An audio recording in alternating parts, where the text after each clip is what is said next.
Hi, I'm Katie Barr, and this is What's Boca Saying. Boca Raton has been in the spotlight for the past few weeks with no shortage of media attention.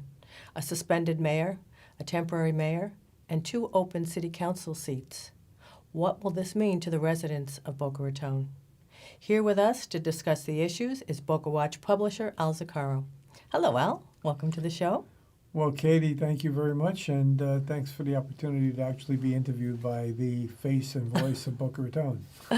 Well, explain to us the situation, Al, as you see it right now with our current events. So it's an exciting time in the city of Boca Raton. We actually have a opportunity for the first time in decades to have a majority voice. The residents have a majority voice on the city council. And when I mean decades, I really do mean that. It has been a process that has taken us a while, the residents, a while to actually have this opportunity. And so the upcoming special election on August 28th presents to the resident the culmination of of years of education. Boca Watch has been that vehicle. And Boca Watch is actually, the majority of the things that were written about in Boca Watch are written by ordinary citizens, Right. not necessarily paid staff or writers. They're citizens that have concerns, Residents. raise the questions, and it presented a forum for them to interact with one another. And in that interaction, we have been able to educate the audience to the point where they are extremely sensitive to the things around them now and not afraid to voice their opinion. So in other words, Boca Watch has their backs. Well, I would like to think that. We started Boca Watch about 7 years ago with if you remember the thing called the Archstone. Right. And the Archstone was a project it was a backroom deal that happened in the course of a 2-week period of time almost, where all of a sudden all of this activity took place. And now we have this major project on Palmetto Park Road called Palmetto Promenade that was allowed to underpark itself. It didn't even meet the code for parking because the then city council allowed it to get through. Most people were not educated on that. Some people were. If you remember back then, there was actually there was a petition, there was a lawsuit, there were a lot of things to try and stop that.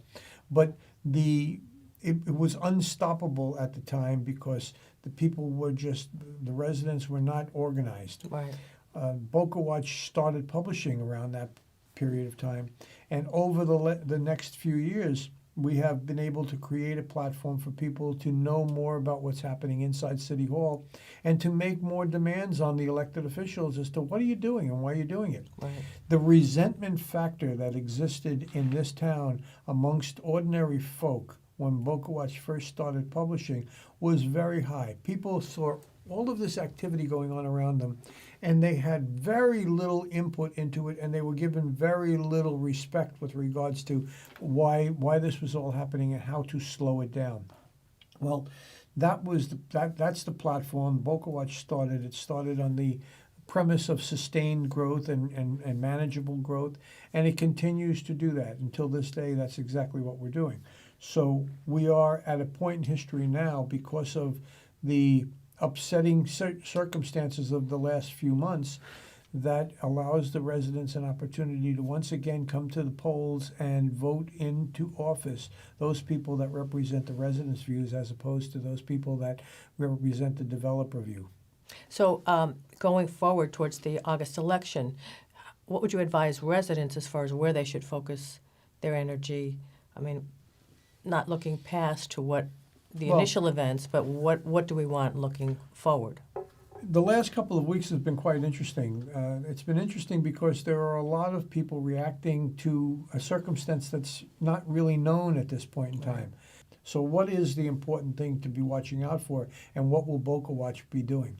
Boca Watch will be watching out for those candidates. Boca Watch will attempt to educate the public through videos like this interview, Right. through candidate profiles, through giving all of the candidates an opportunity to set their platform, so that the voting public can make an educated choice come August 28th for who's going to be the next mayor and who is going to be the city council member, making up the complete council of 5. Well, June and July are really the only months that are important. There's only one meeting each month of the city council. So I suspect that nothing of great Right. importance is going to be on any agendas for June and July. But during that period of time, once the candidates are known, Boca Watch will be doing interviews. I mean, you're the interviewer. Right. You're going to reach out to all the Extending candidates, give invitations them an to all invitation. candidates. And if they accept the invitation, we'll do an interview, and they'll have an opportunity to lay out their platform. Now, we will do extensive research on their platform. Can they support what they're saying? Where are they getting their money from? Who is the underlying or the people in the background that are supporting what candidate for what position? We did that just recently in the last election. Right. You look at the follow the money was charts and- yeah. was the cliche, but you look at who's funding the candidate. What is the activities that are expected? What kind of position has a candidate that has a voting record taken or has a public record? I mean, some people that are running are not going to have a voting record to analyze, True. but they certainly will have an opportunity. Will have an opportunity to analyze what public statements they may have made over time.